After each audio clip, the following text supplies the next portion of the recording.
Welcome to Democracy Now!, democracynow.org, The War and Peace Report. I'm Amy Goodman.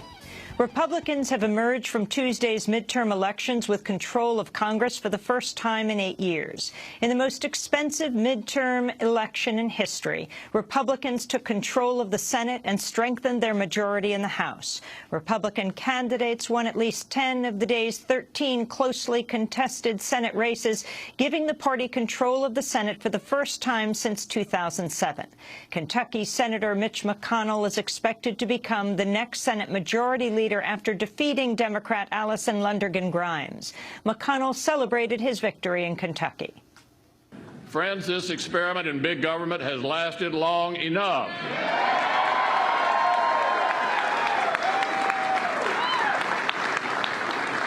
It's time to go in a new direction.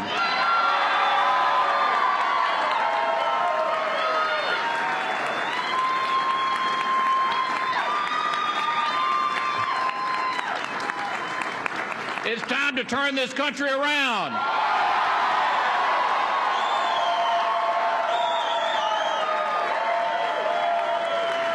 Senators. And I will not let you down. Thank you so much. 3 sitting Democratic senators lost races: Kay Hagan in North Carolina, Mark Pryor in Arkansas, and Mark Udall in Colorado. The political landscape could still worsen for the Democrats as the Senate race in Alaska remains too close to call, and Louisiana is headed for a runoff. The Republicans also picked up at least 10 more House seats, giving the party its largest majority since World War II. Republicans also won a number of tightly contested gubernatorial contests. Republican candidates in Maryland, Arkansas, Illinois, and Massachusetts took control of seats previously held by Democrats. A number of sitting Republican governors also overcame strong challenges, including Wisconsin's Governor Scott Walker, Florida's Governor Rick Scott, and Michigan's Governor Rick Snyder. In one of the rare Democratic upsets on Tuesday, Tom Wolf is projected to have beaten incumbent Pennsylvania Republican Governor Tom Corbett. Republicans also picked up gubernatorial victories in the traditional blue states of Massachusetts and Illinois. The midterms saw nearly 150 ballot measures nationwide. Voters in 4 traditionally conservative states approved initiatives that will raise the minimum wage: in Alaska, Nebraska, and South Dakota and Arkansas. Voters in Illinois also backed an increase to $10 an hour, although state lawmakers will have final say. In Massachusetts, voters approved a landmark measure that will provide workers with the strongest paid sick leave requirements in the country, up to 40 hours per year. Washington, D.C. passed a ballot measure to legalize marijuana, as did Oregon. A medical marijuana initiative failed in Florida. In a victory for abortion rights, voters in both Colorado and North Dakota defeated personhood amendments, which would have defined fertilized eggs as human beings. But an anti-choice amendment in Tennessee that would enable the state legislature to pass extreme anti-choice legislation was approved. Colorado voters rejected an initiative to require labeling of GMO foods.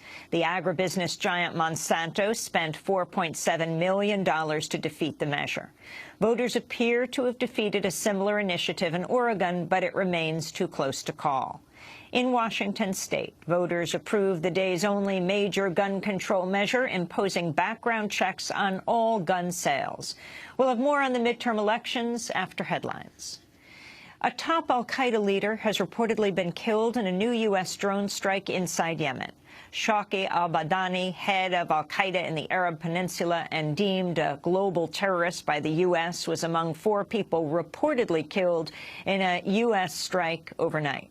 Badani has been accused of links to bombings that killed over 100 Yemeni soldiers and a plot on the U.S. embassy in Yemen. The strike follows an earlier U.S. bombing that killed at least 10 alleged militants. 10 people have been wounded in Jerusalem after a driver drove his car into pedestrians. The attack occurred near a similar incident 2 weeks ago, where a Palestinian ran into a group of Israelis, killing 2 people. Daily clashes in occupied East Jerusalem continued today with clashes between Palestinians and far-right Israeli demonstrators who tried to enter the Al-Aqsa Mosque. Israel stoked new outrage this week after advancing plans to build 500 new illegal settlement homes in occupied East Jerusalem. Both Ukraine and Russian troops are moving their forces closer to eastern Ukraine after a weekend vote backing pro-Russian separatist leaders. Russia's recognized Sunday's elections, while Ukraine's president has threatened to scrap an autonomy deal for the eastern regions of Donetsk and Luhansk. Separatists are already accusing Ukraine of violating the truce reached last month. On Tuesday, the Ukraine government said it would deploy new units to the east, where fighting has killed more than 3,000 people since April. In Brussels, NATO chief Jens Stoltenberg said Russia has also moved forces closer to its border with Ukraine. Recently, we have also seen Russian troops moving closer to the border with Ukraine, and Russia continues to support the separatists by training them, by providing equipment, and supporting them also by having special forces, Russian special forces, inside the eastern parts of Ukraine. Authorities in Mexico have captured the fugitive mayor of Iguala, who is suspected of ordering a police attack on 43 students who've now been missing for more than 5 weeks. Federal police arrested Jose Luis Abarca and his wife in Mexico City, where they were hiding in a working-class neighborhood in a building that appeared to be abandoned. They're suspected of orchestrating the attack by police on the students from a rural teachers' college, who were apparently then turned over to a local drug gang.